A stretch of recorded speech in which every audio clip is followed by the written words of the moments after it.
¿qué es más importante? ¿Es la genética o es el ambiente? Seguro te acuerdas de el programa este de Chabelo, El Domingo con Chabelo, ¿verdad? Entonces está la persona que llegaba al final de los concursos y tenía la sala de muebles troncoso y le decían, pero está la catafixia, te puedes ir por la catafixia.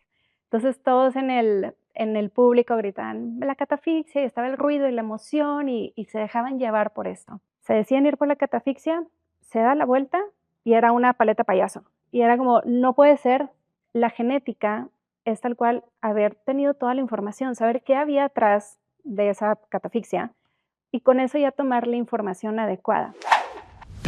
Ella es Natalie Marcos, especialista en medicina antiedad y medicina mente-cuerpo. Reconocida nutrióloga funcional, conferencista y escritora. Ella te invita a resetear, reparar y regenerar.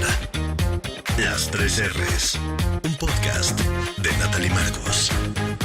Entonces no es que uno sea más importante que otro, creo que van a la par. Creo que si tienes toda la información, puedes escoger mejor tu ambiente. Sí que hay reglas generales dentro del ambiente que todos podemos llegar a seguir y luego hay cosas más específicas que ahora sí las podemos hacer un match con los genes. O sea, una regla general pues va a hacerte una dieta basada en plantas. La regla más específica quizá va a ser qué tanta proteína animal me va bien a mí o no me va bien a mí. No tenemos poder de cambiarlos y con el ambiente podemos llegar a silenciarlos o accionarlos. Entonces, creo que los dos son igual de importantes, pero si conoces la genética, puedes tomar mejores decisiones en todo tu estilo de vida, en todo. Vamos a hablar de ejemplos, ¿no? Para la gente. A ver, Ujú, hoy yo quiero saber si tengo un gen de diabetes, por ejemplo, ¿no? okey, ujú, Se puede. exacto. Hoy se puede. ¿De qué más? Vamos a hablar de colesterol malo, Exacto. de colesterol bueno, ¿no? Con de riesgos a trombos, por ejemplo. Entonces, con la parte de la diabetes. Ahorita existen como 2 corrientes muy fuertes en contra de la diabetes, ¿no?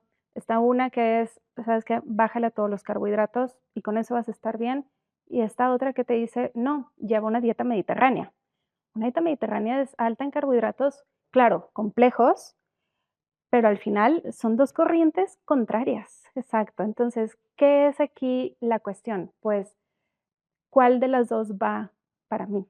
Exacto. Con mis ancestros. Exacto, o sea, con mis genes, ¿cuál en realidad es la que a mí me va a funcionar? Porque entonces, si no, seguro te ha pasado, llega un paciente contigo súper preocupado y te dice, em, no como carbohidratos y aún así me dio diabetes, pero ¿cómo y por qué? Y está estresado. Entonces, a lo mejor todo su ambiente lo estaba tomando con unas decisiones que le funcionan muy bien a unas personas, pero a él le funcionaba esta otra corriente de nutrición que también es muy válida y que tiene mucha investigación. Y eso es a lo que nos enfrentamos tú y yo dentro de la nutrición, ¿no? No hay verdades absolutas. O sea, para algunas cosas, para algunas personas algo es bueno y eso mismo para otras personas puede traer todo lo Puede ser contrario. un veneno. Exacto. Y es complicado. Muy, y ahí entra, a ver, yo puedo hacer un check-up donde me mido este estudio genético, donde hoy sé que a mí, por mis antecedentes europeos, Ajá, me hace muy bien la dieta mediterránea. ujú, Y a lo mejor, ¿no? Mi cocinera, ajá, que viene de México, ujú, sus genes, le cae muy bien la tortilla, ¿no? Y exacto, no la dieta mediterránea. exacto. Entonces, eso es personalizar. Eso es personalizar, así es. Y ahorita hablábamos de algún genes que están muy presentes en la población mexicana que aumentan el riesgo de formar trombos, ¿no? Yo tengo ese. Yo también. Y entonces, este gen, anteriormente se pensaba que pues, todos teníamos la mejor versión. Hubo iniciativas de salud pública, fortificaron con ácido fólico la gran mayoría de los cereales con la intención de evitar incluso como desórdenes durante el embarazo. Y resultó que no hubo una menor incidencia en todo esto. Entonces, va avanzando la ciencia, van descubriendo estos genes y justo ese gen en la población mexicana, la mutación es muy prevalente. Entonces, la fortificación con ácido fólico en realidad ni siquiera iba bien a nivel poblacional. Se requiere un suplemento más específico para estas personas en determinados momentos de la vida. Que si quieren un embarazo, que si ya tienen este riesgo a trombos, que si pasaron por un infarto. Y esa es la parte de la personalización. Es cierto que todos nos podemos llevar por estas recomendaciones como un poquito más generales, pero todos vamos a tener estos ajustes, que es nada más ajustar estas tuerquitas pequeñas y todos tenemos una tuerquita que ajustar. Todos.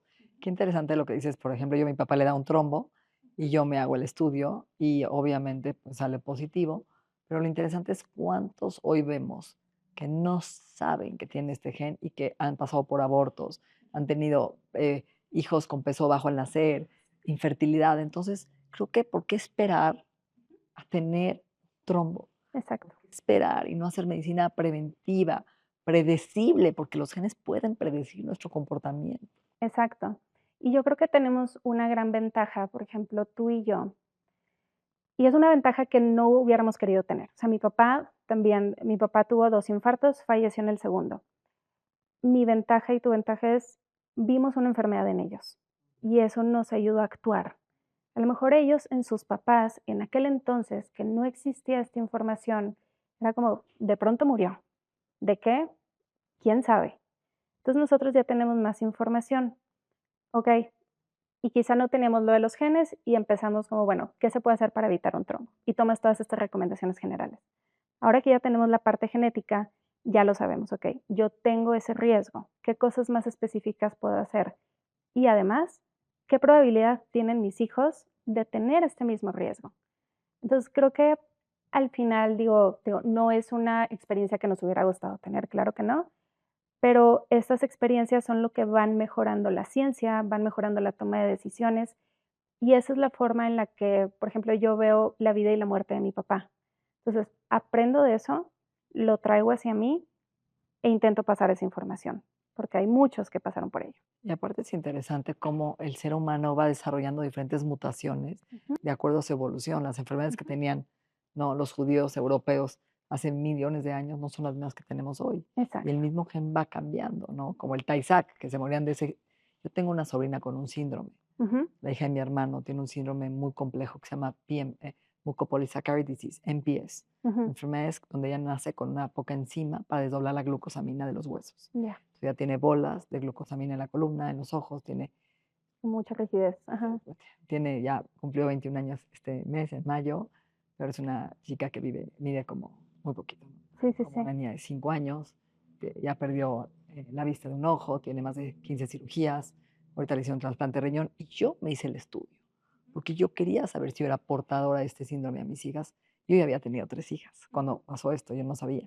Sin embargo, yo nací con poca enzima, pero mi ex marido tenía mucha, entonces se balanceó y eso es importante porque finalmente hoy es una responsabilidad también pasarle a mis hijas de otras generaciones ciertos síndromes que se pueden prevenir, porque hoy hasta podemos quitar ese gen, ¿no? Exacto, Y tener un hijo exacto, sano.